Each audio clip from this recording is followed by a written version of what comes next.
and we'd like to welcome you to the My Horse University and E-Extension Horse Quest live webcast on second chances for horses. The presenters for this evening are Colleen Brady and Judy Marteniuk. Colleen is a Purdue University Extension faculty member providing leadership for the 4-H Animal Sciences program and is a member of the Animal Sciences Department's Life Science Education team, which works to develop innovative and effective formal and informal educational programming for youth. Dr. Brady focuses her research on measuring increases in science competency in youth due to participation in animal science-based programming, as well as exploring motivating factors affecting youth decisions to participate in those programs. Dr. Brady has collaborated with extension educators across Indiana, as well as industry representatives and extension specialists nationwide. We also have Dr. Judy Marteniuk, who is an associate professor in equine medicine and an extension specialist in the Large Animal Clinical Sciences Department at Michigan State University. She received her DVM in 1975 at the Western College of Veterinary Medicine, and in 1984, Dr. Marteniuk received a master's degree in animal nutrition from Michigan State. She teaches veterinary students and works directly with clients and their horses. Please note that you are able to ask questions throughout the presentation this evening via the chat feature at the bottom of your screen. And there also will be time at the end of the presentation for additional questions as well. And so at this time, I'd like to turn it over to Colleen and Judy. Great. Thank you, Gwen. This is Colleen Brady, and welcome to everyone who joined us this evening. Thanks for being here. And again, like Gwen said, please do feel free to use that chat box to answer questions as we go along. We'll go ahead and try to incorporate those into the talk. And I guess I always figure that if you're thinking the question, there's probably at least one other person out there who is thinking the same thing. So just to give you a little bit of background on how we're going to do this today, I'm going to spend a few minutes here at the beginning of the webinar kind of talking about the unwanted horse issue, and then in general some things you might want to think about if you're going to a rescue or to an adoption center to look at horses to potentially adopt a horse. And then Dr. Marteniuk is going to spend some time talking about some of the health and medical things that you should think about that might be unique to some of these rescue situations, or even more so than you would see when looking for horses or considering purchasing a horse from some other more traditional pathways. So I'm guessing that most of you have some interest in unwanted horses or some understanding of the unwanted horse issue, or you wouldn't be here this evening. But it's really important when you start looking at a rescue or an adoption center as a place to get a horse that you think about why that horse might be there. And there's a lot of different reasons that horses end up not being wanted by the current owner. Sometimes it's simply financial. Not that there's anything wrong with the horse, but that the owners have had loss of jobs, other situations that have come up, and they find that they're no longer able to care for the horse. Sometimes those are situations where the financial situation got so bad the horse was neglected before they were confiscated, but other times horses are actually given up to the facilities while they're still in good condition.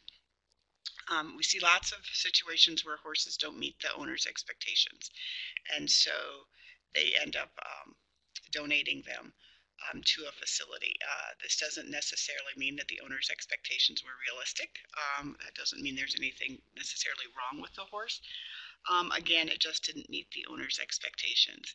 And that would probably be between that one and they're no longer able to do their original job would be where we see a lot of our thoroughbreds that end up in an adoption situation, either sometimes due to age or health issues or behavior or training challenges. We find that the horses cannot do what the people want them to do.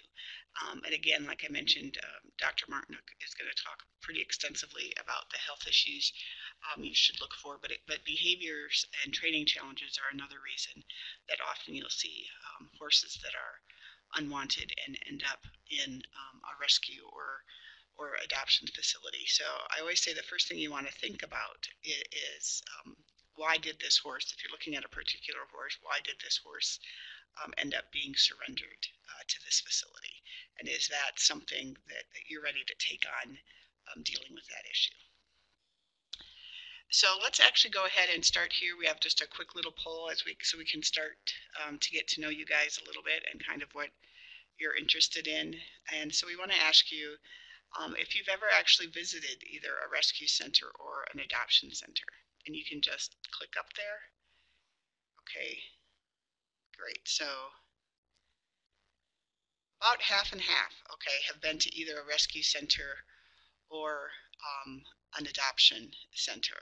And I don't think, can I verbally change the question, Gwen, and let him change?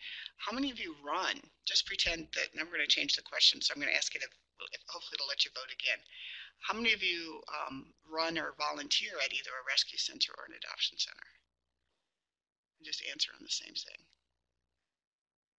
Okay, that's pretty cool that we can do that. All right, great. So a few of you actually are currently involved with rescue or adoption centers. And I think now I can close that. Can I close that?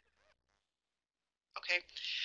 So you're probably, it sounds like you're all at least familiar with what these facilities are. And I kind of separate them out as adoption centers and rescues.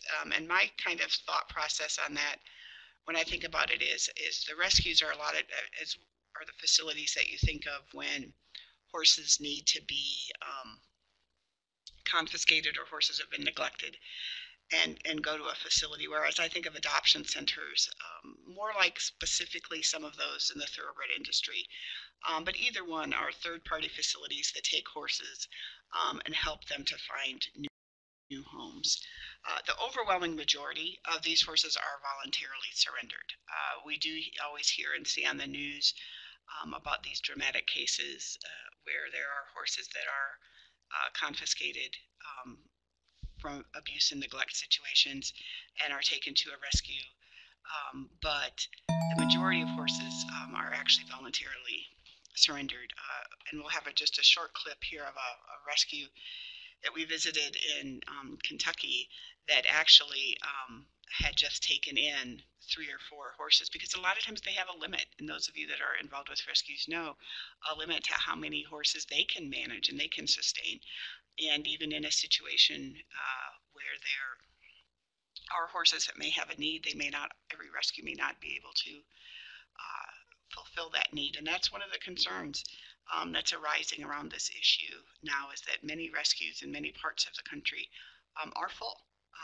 And as we get into winter and the weather starts turning and hay is expensive, what happens to some of these horses?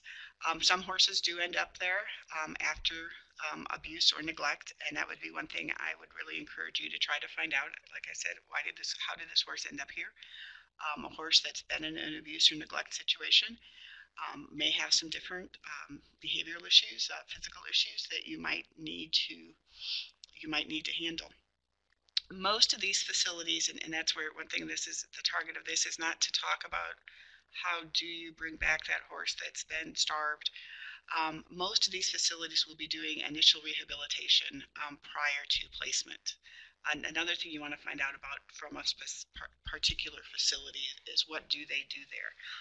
That can include nutrition, behavior, trying to correct some behavioral issues, or further training, which especially you'll see in some of the thoroughbred adoption centers, where they'll invest some time and energy into doing some foundational training to help these horses be ready for a second career. So I wanted to kind of talk particularly about racehorse adoption centers here, and actually maybe we can answer in that chat. Has anybody here ever thought about going to a racehorse adoption center and adopting a horse from a racehorse adoption center? Yes, Helen, have you actually adopted from there or just looked?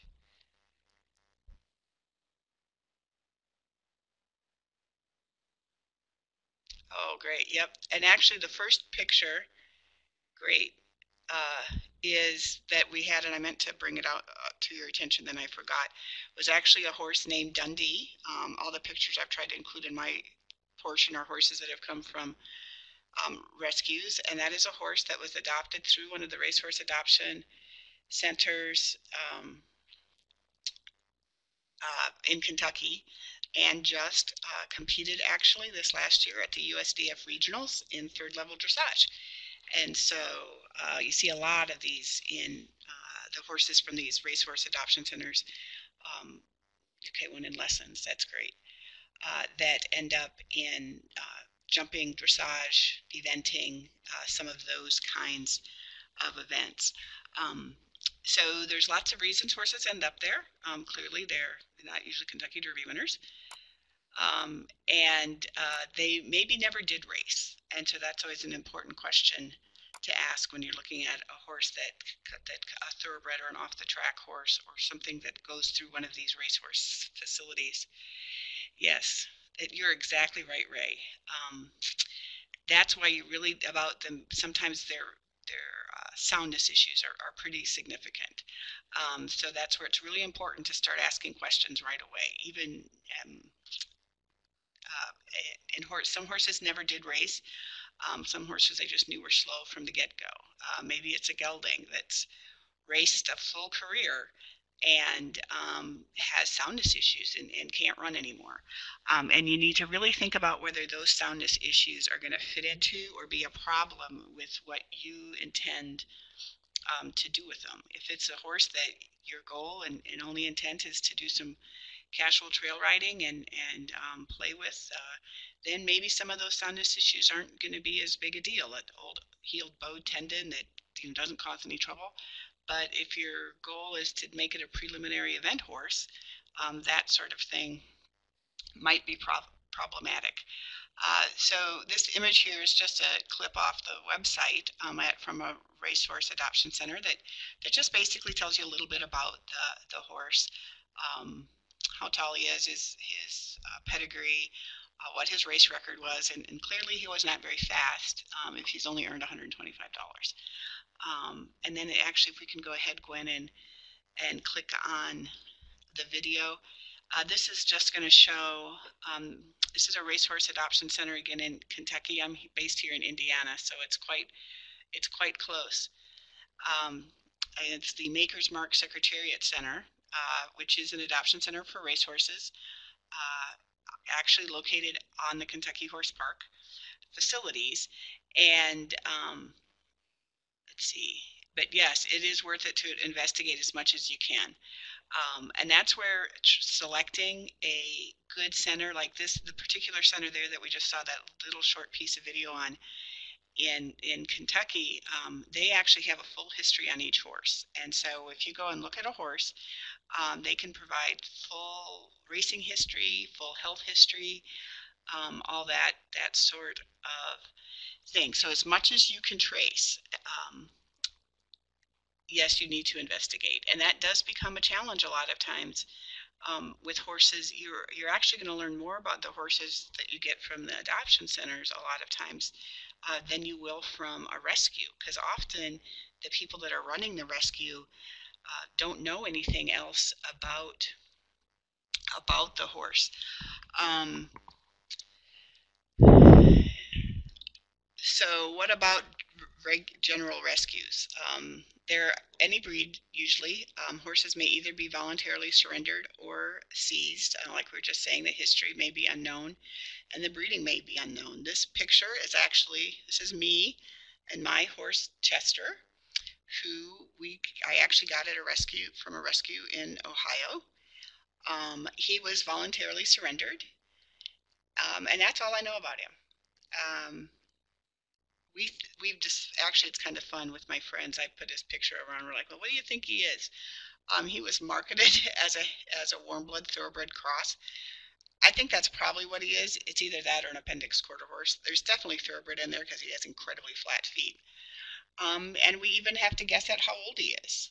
We think he's about 10, as close as we can tell. So it's really important to realize when you're going into these rescue facilities that you may not find as much history as you would like. And I think, didn't we have a poll here too, Gwen? There you go. So are you thinking about adopting from a rescue? Are you interested in starting a rescue, or did you come here just because you're curious about anything that's related to horses? And I think you can check many.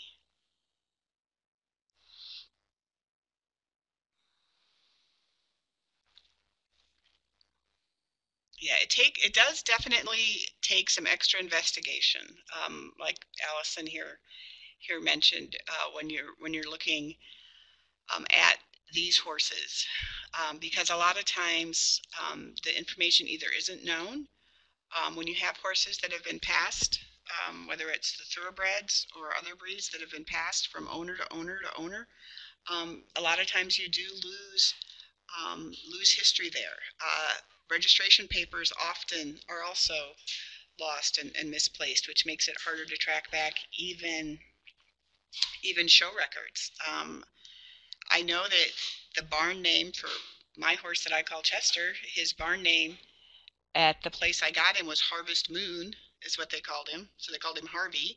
So even his name has changed. And so even if I go to the USCF website, I can't even find out, supposedly he had done some showing over fences, is what they told us. But when we brought him home and took him over fences, we quickly learned that was probably less true than we would have hoped, and that is definitely going to be a risk. And I don't know why this isn't closing, so can I still just change the page? Oh, there we go.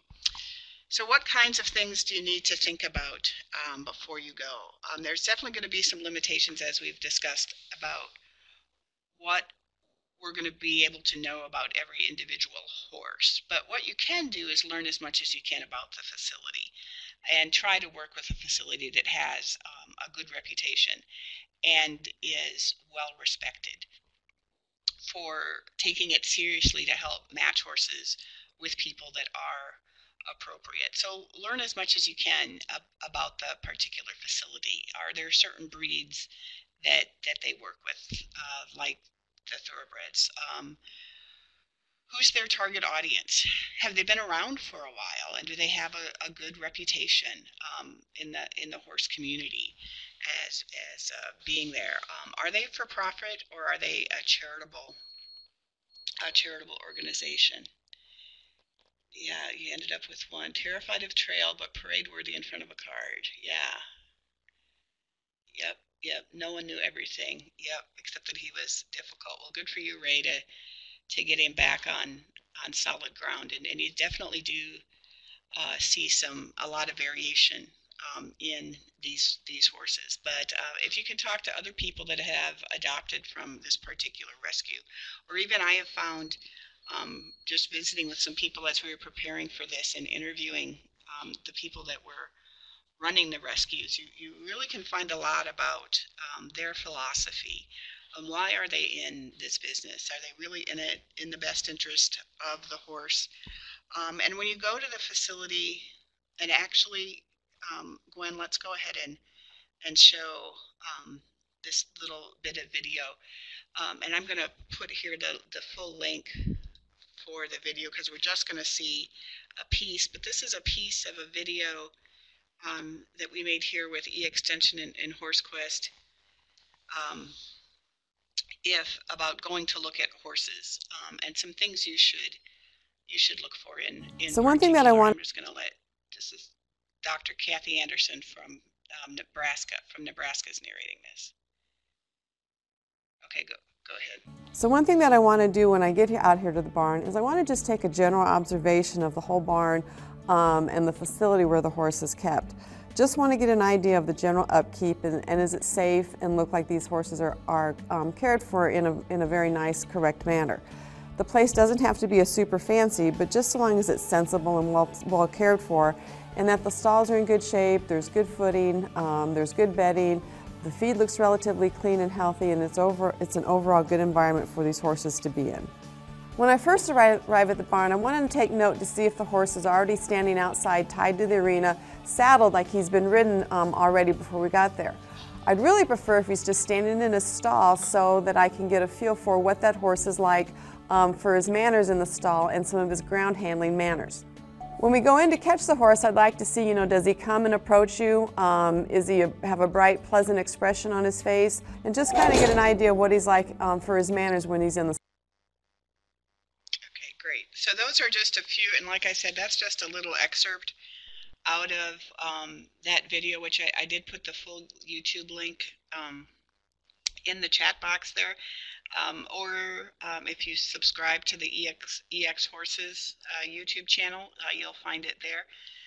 But all of those things that we talk about when you're looking for horses from any facility are especially important when you're looking at horses from these rescue facilities, where we are going to know a lot less about their background. Somebody had asked if ask if they take the horse if it doesn't work out. Most places will take the horse back if it doesn't work out.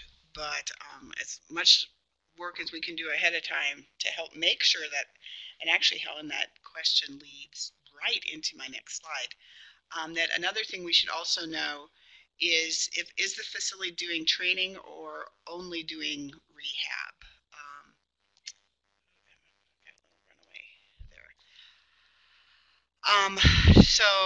I guess I did that one a little bit early. So similar to evaluating horses anywhere else when you get to the rescue, look at the overall facility. Does it look like a safe place? Does it look like the horses are all well cared for? Unfortunately, sometimes we do run into situations where rescue facilities become almost a home for hoarders. And so the horses aren't necessarily significantly better taken care of there than they were somewhere else. Or there become so many horses at the facility that may be understaffed that the individual horses do not get enough attention to help get them rehabbed and back into a place where they're ready to be rehomed. Definitely go with a list of questions that you specifically want to ask about the horse's background, about its suitability for what you're looking for a horse for. And definitely keep in mind that you can't save them all. And actually, I think we might have had another little clip here that we can show. I think this should be the kind of a little bit of a look at the Kentucky Equine Humane Center, which is a rescue, a multi-breed rescue. And like we said, it's in Kentucky, so it's got black fence. But it's a nice facility, but not a fancy facility. And this is the piece I really wanted you to see. And if we can just leave it on here for a second. This is Tommy. And Tommy and his mom were rescued, or they were seized from a facility in Kentucky that had, like, somebody had stopped feeding their horses, and they had like 40 broodmares. And the part I want to touch on with this to keep in mind is that if you're going to one of these facilities and looking for a horse, really have a clear idea in your mind what you're looking for, what you're going to use, how you're going to use it, and find a horse that fits your needs. Be very cautious about kind of getting into the, oh my goodness, poor Tommy. Somebody needs to rescue this horse, take him home, make him a good life. I mean, that's a very honorable and noble thought, but be very cautious about going to rescue with that mindset. This is a young horse that was undernourished, as you can still see that from just looking at this angle at the mare, that she's still quite thin. These are thoroughbreds, and the mare is maybe 15 hands tall. And if Tommy ever gets as tall as his mother, that'll be amazing because of how undernourished he was. So it's really important to be clear in your head what you're looking for and your expectations are, because when you go to some of these facilities, they really do play on your heartstrings, that you wanna save them, and you can't save them all. So Gwen, if we can go back to the PowerPoint. We'll just talk about a few things to think about in order to try to make sure that you don't have to return the horse, to minimize that happening, and how do we make, or what happens with adoptions that are most successful. And all the people I talk to that run the adoption centers or the rescue centers were really consistent about what they thought. That first, it is a careful decision, and not to make an emotional decision where you're going to try to save the world. This is actually a picture of one of the sites of a successful adoption of, this is a standard bred racehorse that just plays with the cattle, and they have a great time together. Be really accurate about assessing if your own capabilities, or if you're helping somebody else find a horse. What challenges that a horse may or may not have are things that really are within your ability to handle, and not just in terms of handling behavior and training, but financially handle, especially if there are some health issues, which again we'll defer to Dr. Marteniuk. We'll talk about those in just a minute here. Really make sure you can accurately assess to the best of your ability what the horse needs and whether you can fulfill those needs for the horse. And finally, it's going to take some adjustment time for these horses to adjust to a different lifestyle, to adjust to a different place. They may have been passed around quite a lot. They may have been in situations where they were very poorly treated. I know with my horse, and he was the favored horse at the facility where I got him. I mean, the lady that ran the rescue was crying when we loaded him on the trailer. She was so sad to see him go. And it still took him over a year to feel like, till I really felt like he was comfortable where he was. He's still extremely food aggressive. I don't know if he was like that before he ended up in a rescue situation, or if that was a result of whatever path took him there. But it is really important to be patient with these horses as they adjust and adapt. Jennifer, I would be very cautious with adopting. I would definitely take somebody with you, if you know somebody that is a horse expert, to come with you to look at horses. Be really frank and open with the people at a center or a facility about what your skills were. And what you were looking for. I mean, there could totally be a horse out there that would be absolutely appropriate. But one place sometimes people do get in trouble is because often at a rescue or an adoption facility, it's the fees they ask for the adoption are quite low. And so sometimes people decide, well, I can handle this, and that because it's the price point that I'm looking at. But I would say if you take an expert with you, or somebody else that's a good horse person, that I would totally think you could explore adoption as an option, as long as you really think and be cautious about what you're looking for. And actually, I think that brings us to the end of my section. So we're going to go ahead and turn it over to Dr. Marteniuk. Okay, good evening, everyone. One of the things that is, often, and Colleen was talking about, are these animals, going to fit into, what you actually, need, from these animals. And, with Jennifer asking about would a horse at a rescue fit? And maybe yes, depending upon, especially because sometimes, and we'll get into a disease called, Cushing's, where maybe they are pretty good, solid horses, but the people just don't want to deal with their medical issues that we're going to talk about in a little bit. And they might be fairly well trained and pretty quiet for somebody that's just kind of getting into doing a little bit of riding or driving or something with a horse. But I agree with Colleen, and I was going to, we'll finish off talking about who you take with you when you're interested in, buying a horse. But one of the things is just looking at them and trying to figure out if they're healthy. And Colleen had mentioned horses, the heartstrings aspect of it. When you see that horse that's in, not the best body condition and is, got a poor hair coat and things, everybody kind of wants to save that horse. And they may be savable, but unless you have a lot of experience of that and economics, as Colleen said, feeding is, expensive. You need to know those aspects, before you start. And just things when you go, to a rescue. Will a horse allow you to approach its hind end and take its temperature? We have one that was a former rescue horse. The people have had it now for, I guess it sounded like a little bit over a year, and you still can't take this horse's temperature. And he's not very happy when you get past, his heart girth on him. So just, things you need to think about. And along with that, this guy's an older guy that apparently spent a lot of time in a stall. If you watch him breathe, he's heavy. He's got, respiratory issues, and that's what landed him in, our observations here today at the hospital.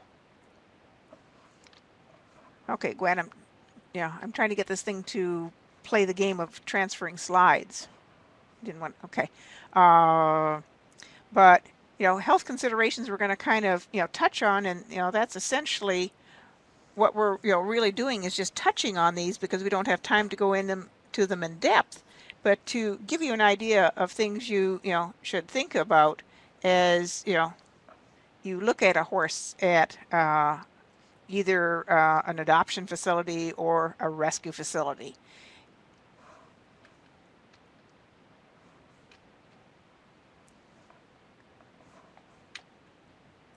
So again, I'm having trouble advancing this body condition scoring on animals. Typically, horses are scored on a 9-point system, but it's important that you know what system somebody's scoring them on because there are other, systems that will allow you to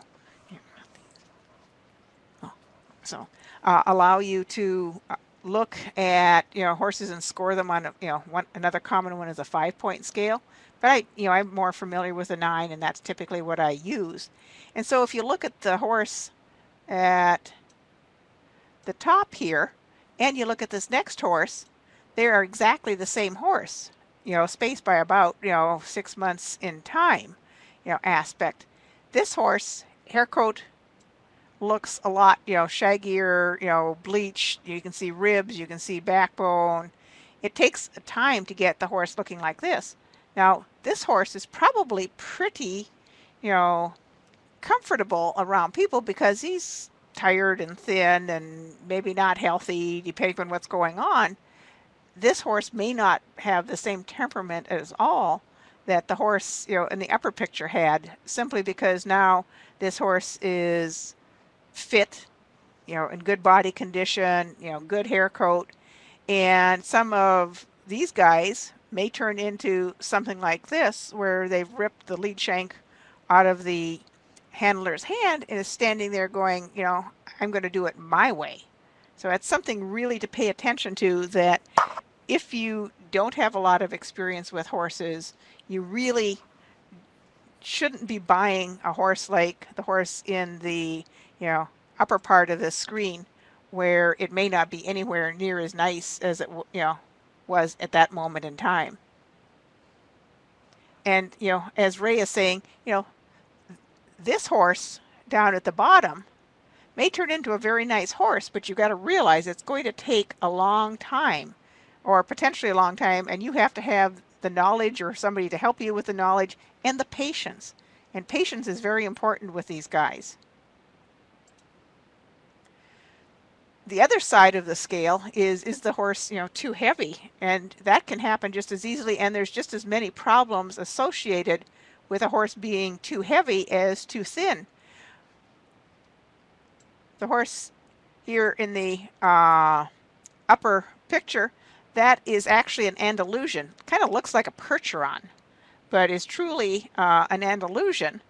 And she weighs about 300 to 400 pounds more than she really should. Unfortunately, when we finally convinced the owner that she needed to lose some weight, she didn't end up getting this, and this is a different horse, but she did end up with the laminitis or, founder, which, can be a major, problem for horses that are overweight or have a syndrome, just kind of like people that have type 2 diabetes. Equine have a metabolic syndrome, equine insulin resistance, that can make them more prone to, developing, founder. And the typical horse is kind of the overweight horse, the horse with the really crusty neck, the horse with the little fat pooches on its butt. And so just something to think about, what am I going to do with this horse? Is he going to be stabled, or is he going to be on 40 acres of pasture? If he's on 40 acres of pasture, you may need to think about how you're going to control his weight, during that period of time. Where thoroughbreds are much harder keepers and might be more a horse for you than, the Andalusian that looks at food and gets, heavy. We kind of, touched on this a little bit, Colleen, as far as, behavior problems. And, we talked about the fact that they may change when an animal goes from a poor body condition score to a score that is more appropriate for them in that, 4 to 6 range. And they can end up, doing things like, cribbing. And if you look at this horse here, you can see the top teeth are not anywhere near as long as the bottom teeth. And that's because this horse cribs. And that's one of the things that even if you don't have somebody else look at the teeth farther back in the mouth for you, everybody can hopefully look at the teeth in the, the incisors and see what's going on. And if the horse won't let you open its mouth, well, what's it going to be like for bitting? What's going to be like for, routine, parasite control with, some type of anthelmintic or dewormer? You need to, think about that. And some of these horses can get so bad that they actually don't even have any teeth on the top. They're actually worn off to the point where you open up the lips and they look like you're looking at a cow versus a horse where it's just all hard, kind of palate with no teeth left. Other things you might see are, horses that weave, kind of just rock back and forth in a stall, that, go ahead and, either stall walk constantly around or pasture walk where they just never seem comfortable. And some of these horses may take a prolonged period of time to get comfortable. Colleen mentioned, her own horse taking, over a year, and that's not unusual at all when you adopt an animal, no matter what the species is that we don't know what their previous life was, and they need time to adapt to what's going on. And we have to have the patience to, be willing to take the time along that line. And Colleen already mentioned that her own horse is, a little bit food aggressive. And that's something you really want to, think about when you're, looking at a rescue horse. And as Colleen mentioned, seeing it in a stall, not already out, which, is something that sometimes you may not notice the food aggression.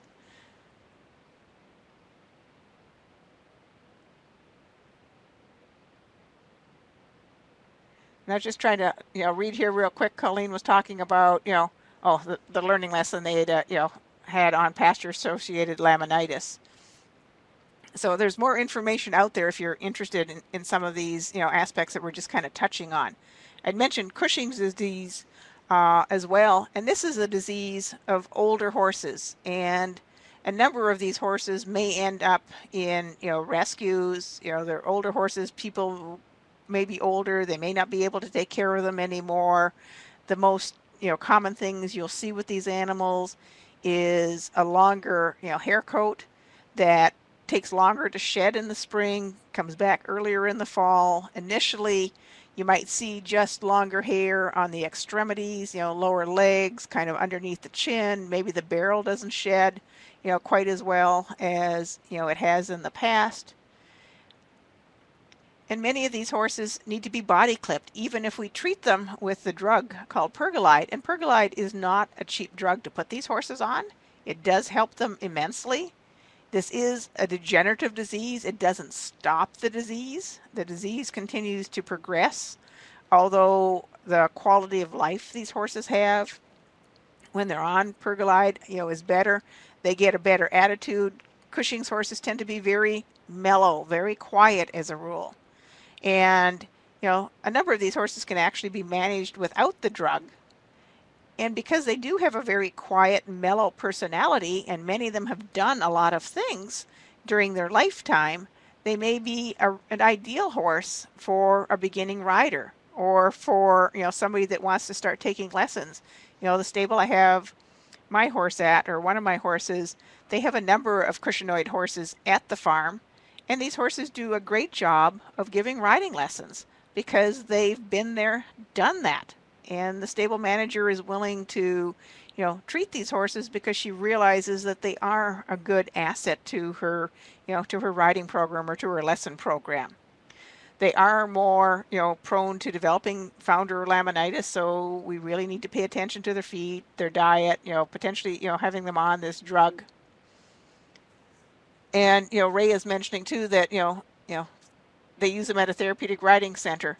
And yes, you know, they are nice, you know, quiet horses, and, you know, they can get along very well with, you know, their riders. Another thing that we need to think about when we adopt a horse is, you know, the one down here is something that everybody should be able to catch. And again, like the cribbing horse, just open that horse's mouth. Horses with parrot mouths can do quite well and eat as long as they don't have to graze really short. But their teeth in the back of their mouth, because this upper jaw is shifted forward, these teeth most likely don't line up, and then you end up getting problems where this tooth at the back lower starts to get longer than it should. The front upper gets longer. They may have wave mouths and things develop. And those can be more expensive to treat than the horse with Cushing's. So we need to, you know, think about these things before we go ahead and, you know, just adopt an animal, even though it may have the temperament that we're looking for, you know, at the time.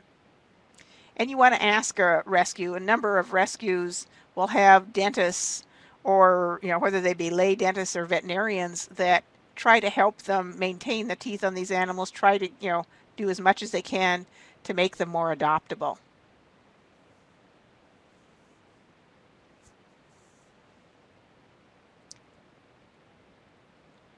Oh, and, you know, Colleen is asking, you know, or saying something about, you know,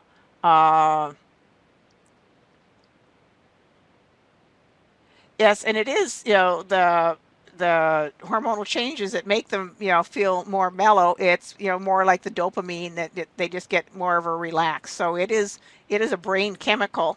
It isn't that they don't, you know, feel well. It's just that they have this chemical, this hormonal change that kind of mellows them out. When, you know, you have the pergolide, it kind of changes or regulates a little more, so they're back to more of a normal hormonal pattern. But it isn't that I would say that they didn't feel well. It's more that these animals just have this hormonal change. Can have bitting issues.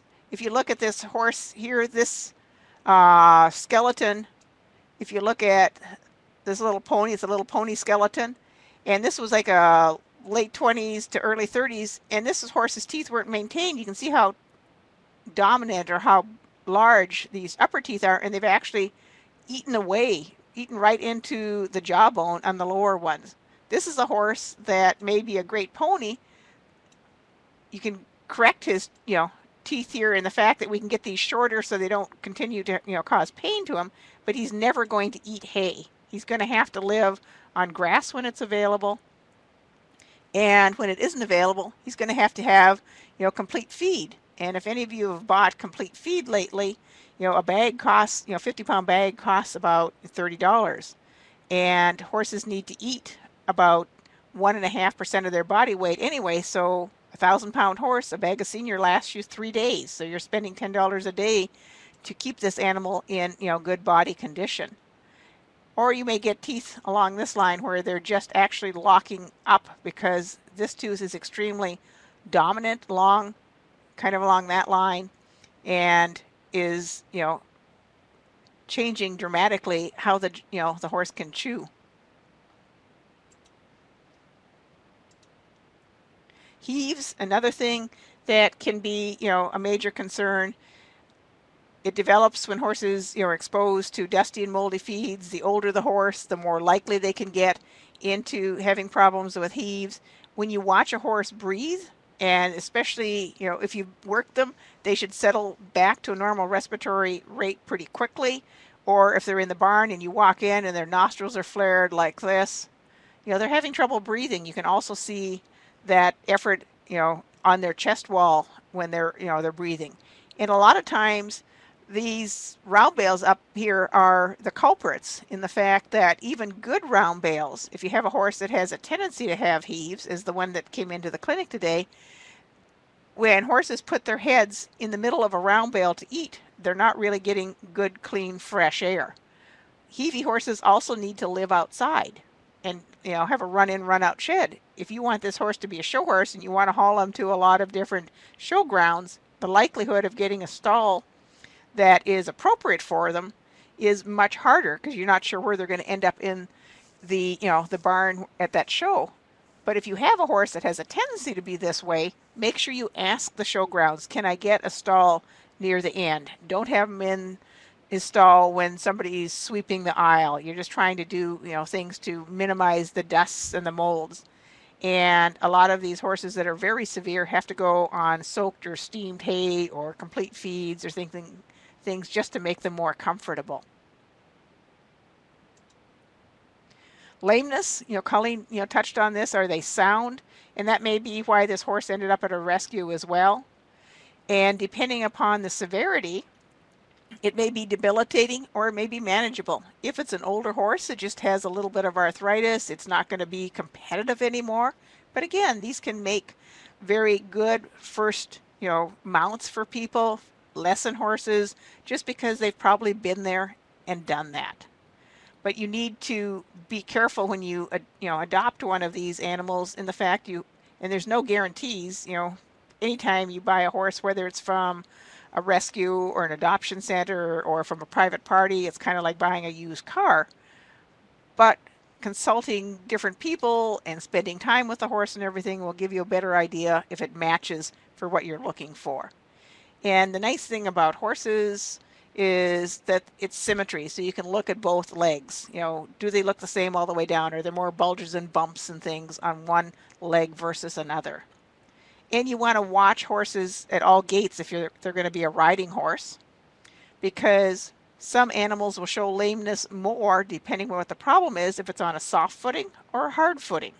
They may show it more at a trot than they're going to at a canter.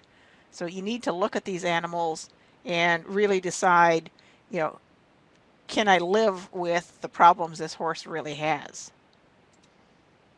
Feet are another one that a lot of times, people don't think about. And I just realized that got to the feet and I realized I'd missed a poll question. So if we have time, we can maybe go back and take a look at it. But for this one, if Gwen can bring up the poll question. And while she's bringing that up, feet are really important in the fact that it takes a long time for a horse to regrow its foot. It's kind of like if we hit our fingernail with a hammer. How long is it going to take for us to get rid of that fingernail and grow a new one? That applies to a horse as well. And until you have actually replaced, or the horse is replaced, we don't replace it. If the horse has replaced its hoof, wall twice before we really have sometimes a good idea of what's going on or how well we can improve, that horse's, hoof. And everybody's pretty, well correct on that. It takes about a year for this horse, to replace its hoof wall. So it's kind of like us hitting our finger with a hammer. How long does it take to regrow our fingernail? How long does it take to regrow that hoof? And if you think about the fact that this is 2 years, you're going to have this horse for 2 years before you really know what you have. I adopted a little foundered horse that was abandoned, and it took about 2 years before I really knew what he was going to have. And the horse on the bottom here is a typical of what you're going to see on a foundered hoof if you're looking.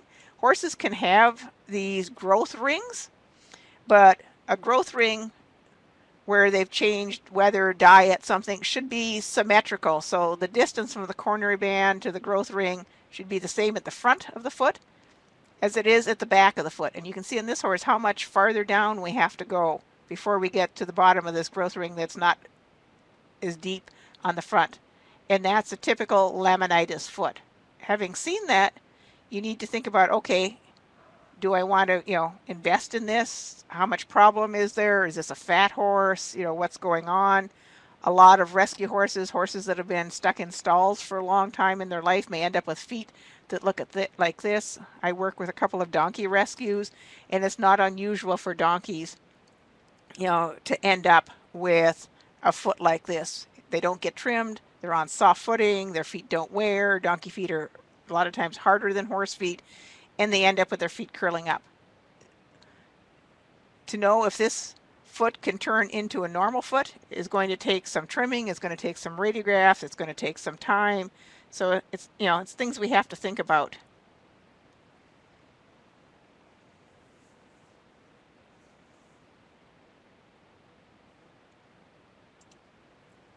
And, finally is, and Colleen had talked about this as well, when I'm selecting a horse, is it going to meet my needs? What are my abilities? What's the horse's abilities?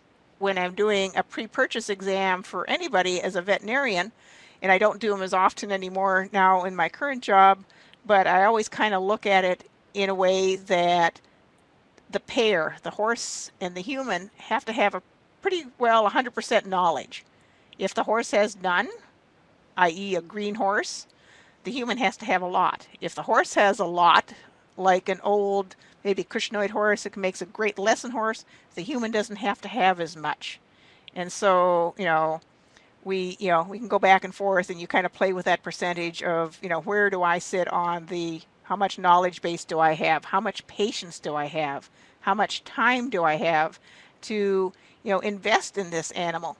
And working with rescue horses can be really gratifying if you think about the limitations of it and realize that there are going to be problems and challenges associated with it, and you have to have a lot of patience. And I always tell people, when you're looking at these animals, you don't have to jump in right away and get a pre-purchase exam from the veterinarian at the bottom. It's kind of like, okay, I'm going to go and look at a rescue, and I find somebody I like. Well, if you like them the first time, take a friend back the second time, because they're probably not going to be quite as biased as you are in looking at that animal. Take a 4-H leader, your trainer, with you. If you have foot issues, farriers, if you have a good farrier, take them with you. He can give you, or she can give you, a good idea of what's going on, with that horse and how long it might take to, rehab, those feet. And then if you have some other, issues with dentition, respiratory, what have you, talk to your veterinarian, maybe have them come out and take a look at the horse as well, and make sure that it's a good match, because as Colleen said, most rescues will take an animal back, but that's just another bump in the road for that horse. Much better to not have that bump in the road, that it's a good fit to start with, and it's just takes some time to get where you want to be. So with that, anybody have any other questions?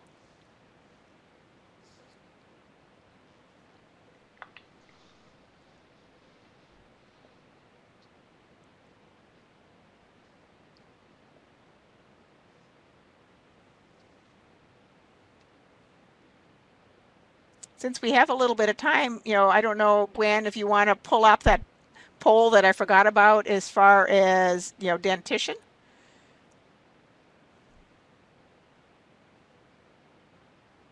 So this one, we just want to know, if you have a horse that has, or a normal horse, even without, dental issues, should, this animal have its teeth checked on a routine basis, i.e. yearly? And everybody is pretty well right here. We need to make sure just like us, that we recognize problems earlier. The faster you recognize a problem, the faster we can, get it under control and have these horses have functional mouths well into their 20s and 30s. I don't know why it's not responding to. It doesn't want to close out. There. Oh, there it goes.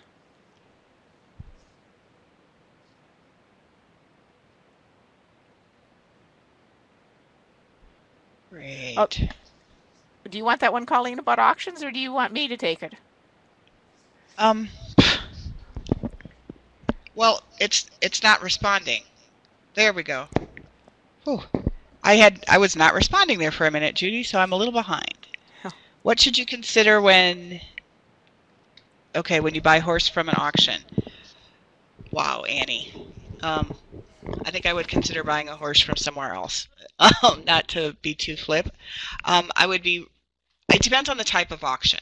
There's lots of different types of auctions. If this is an auction that's like a consignment auction that you can go to ahead of time, you can see the horses, that sort of thing, I would totally do that. If it's a type of auction that the horses come in that morning, they sell that afternoon, and you don't have a chance to look at them ahead of time or learn much about them, I would be very, very reluctant. A lot of facilities, like even Michigan State, as an alum, I know Michigan State has an annual auction, and Judy, I think you actually do all the vet checks on all those horses still, don't you? Yes, I do. For the MSU auction, and you can come out ahead of time and you can see the horses, and you see several consignment auction types of things that you can do that.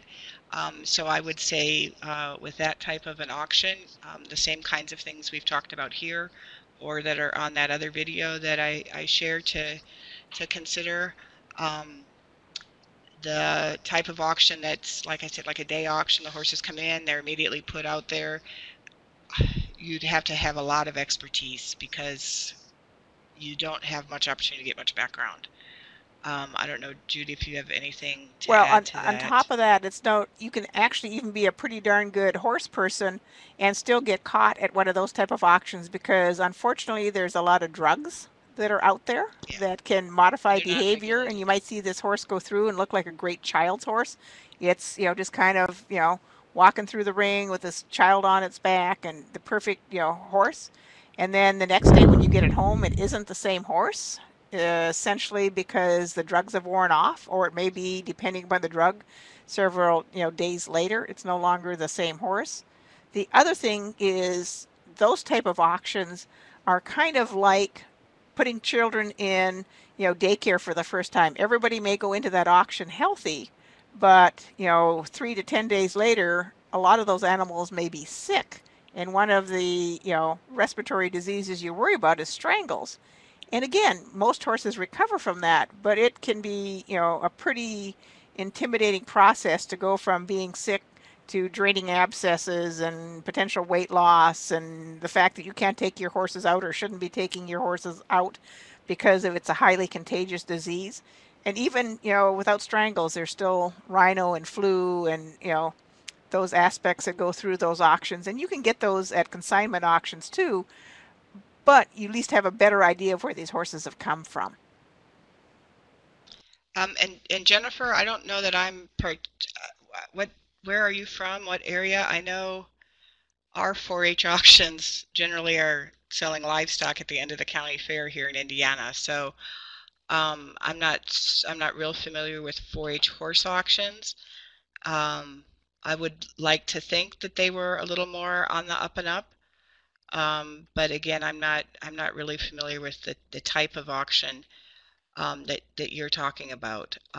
In terms of where do you find good rescues, Jeannie's recommendation is really good. Start with going online and visit. You could talk to your local, maybe contact your local state veterinarian's office, or even a local veterinarian would be able to tell you probably if there's anything in your locality. If you're looking for the thoroughbred adoption center types of things, there are several very well established organizations like Cantor new vocations, some of those sorts of things that have affiliates in multiple locations that are good places to start and look. If you have a state horse council, that state horse council may be able to refer you to a good rescue facility or a good adoption facility. Oh, yep, and there, Gwen, there's great. Last month's webcast was actually about selling horses and fraud in the horse industry. That's where that video came from that we shared a bit of earlier. And again, like Jeannie said, any place should let you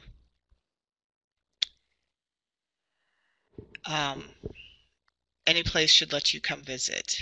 Adopted out by Canter and in a bad situation some years later.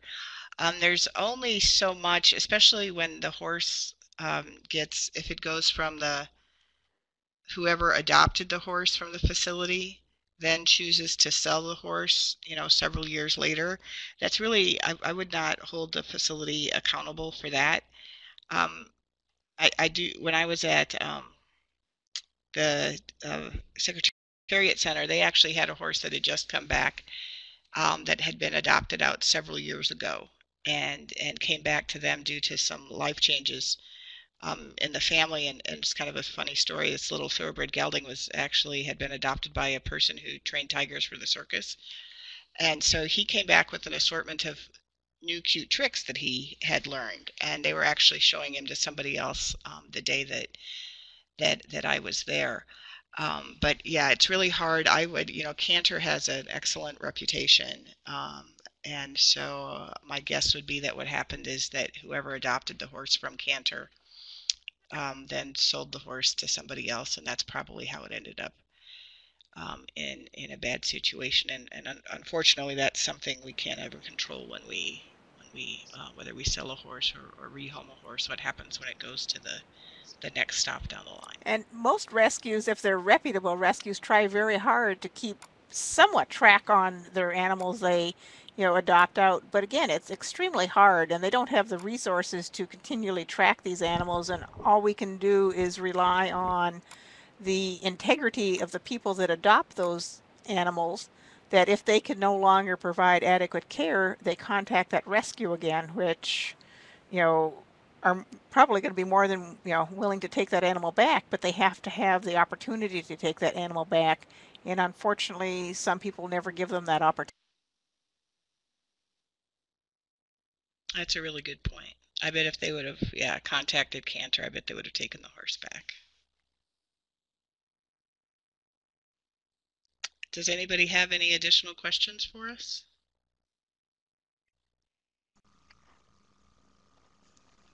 All right. So is this your for any of you, is this your first webinar, or are you on the mailing list so you've attended several of these? Just I'm curious, George.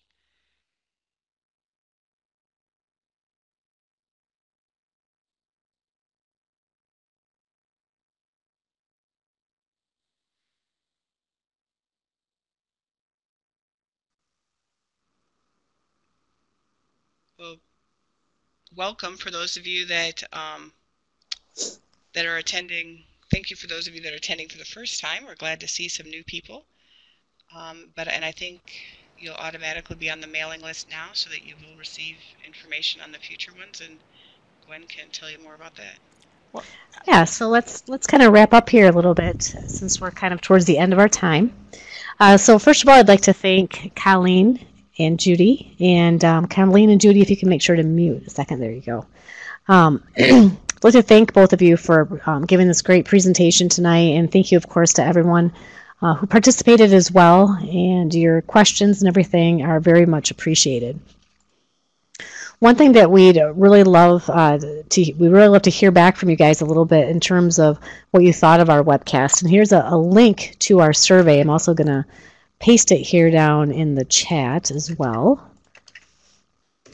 And we will actually also be sending you a reminder email about this survey tomorrow, so expect to see that in your inbox. But just to help us improve our webcast, to give us some suggestions for future topics and so forth, We'd really appreciate your feedback. We do have our December webcast scheduled, and this one is going to be on manure management strategies and how to help your horse, the farm, and also how you can protect our water. And our presenter is going to be Jamie Cohen of University of Florida, and it'll be held on December 6th at 7 p.m. Eastern Standard Time. And the registration for this session should be live tomorrow. So once again, we'd just like to thank everyone for attending tonight. You will be added to our mailing list if you're not on it already, as Colleen mentioned. And make sure to check out both eExtension and My Horse University on our social media channels. We're on Facebook, we're on YouTube and Twitter. And make sure to always go to our websites for information on upcoming courses and events and webinars. So with that, Colleen and Judy, if you have any parting words, otherwise I think we'll wrap it up.